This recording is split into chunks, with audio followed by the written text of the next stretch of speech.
एक बिंडोक कार्यक्रम झाला काही दिवसांपूर्वी. त्या 22 जानेवारीच्या आधी एक त्यांचा 8 दिवस बिंडोकपणा चाललेला होता. घरोघरी जाऊन अक्षता वाटत होते.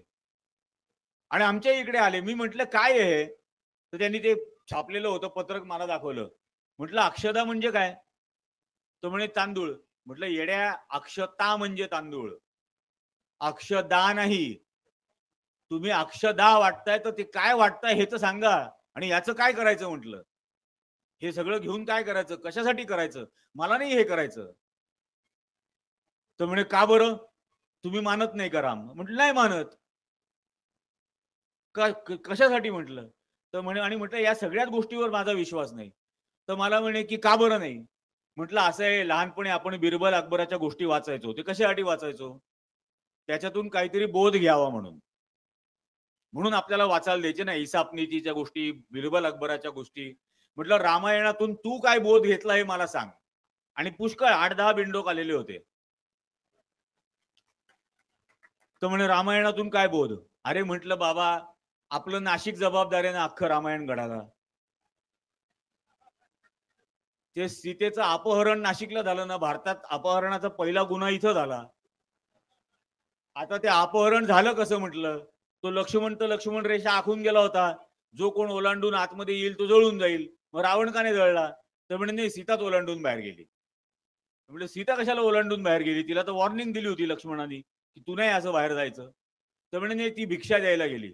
म्हटलं कोणाला? म्हणे रावणाला. अरे म्हटलं त्याची लंका सोन्याची होती, त्याला भिक्षा द्यायची काय गरज होती? म्हणे नाही, तो साधूच्या वेशात आला होता. तर म्हटलं मग रामायणाचा पहिला बोध हा, की साधूच्या वेशात येणाऱ्यांपासून सावध राहा.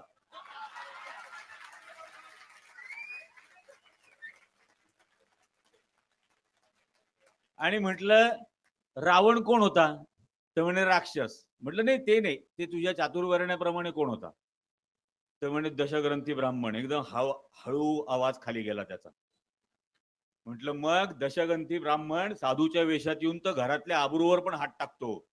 हा रामायणाचा संदेश. आणि आजही तेच साधूच्या वेशामध्ये येऊन फसवतायत. हे मी सांगतो म्हटलं आणि मी सांगत राहीन. आणि म्हणून रामाने रावण जाळाला सुरुवात केली अयोध्येला परत आल्यावर, की प्रजेच्या लक्षात राहावं कोणापासून सावध राहायचंय दरवर्षी. आणि म्हणून म्हटलं तो सगळा प्रकार सुरू झाला. तू म्हटलं मला सांगतो. मग म्हणे आम्ही हे भगवे झेंडे आणलेले, हे तू प्रत्येक घरामध्ये बिल्डिंगमध्ये वाटायचे, घराघरात ज्यांना लावायचे ते लावतील. म्हटलं अजिबात चालणार नाही, इथं आत यायचंच नाही हे घेऊन. तर म्हणे का बरं? भगवा झेंडा तर आपला आहे ना. म्हटलं आपला म्हणजे कोणाचा? म्हटलं माझा तिरंगा झेंडा आहे, तुझा कसा काय भगवा? तर म्हणे रामाचा झेंडा भगवा होता. म्हटलं मग रावणाचा?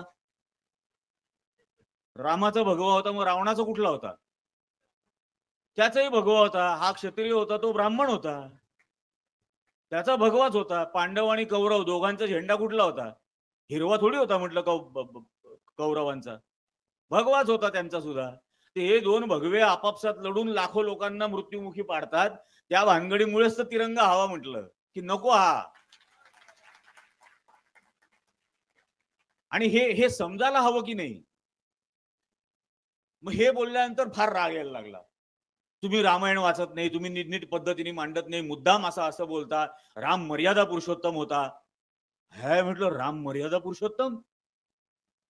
म्हटलं अरे, आपल्या नाशिकहून ते निघाले शोधाला, तर पहिले हनुमान भेटला. मग हनुमानाने सुग्रीवाशी ओळख करून दिली, की हा माझा मित्र लय शूर आहे. मग सुग्रीवाकडे मदत मागितली. सुग्रीव म्हटला मी एका अटीवर मदत करेन. म्हणे काय?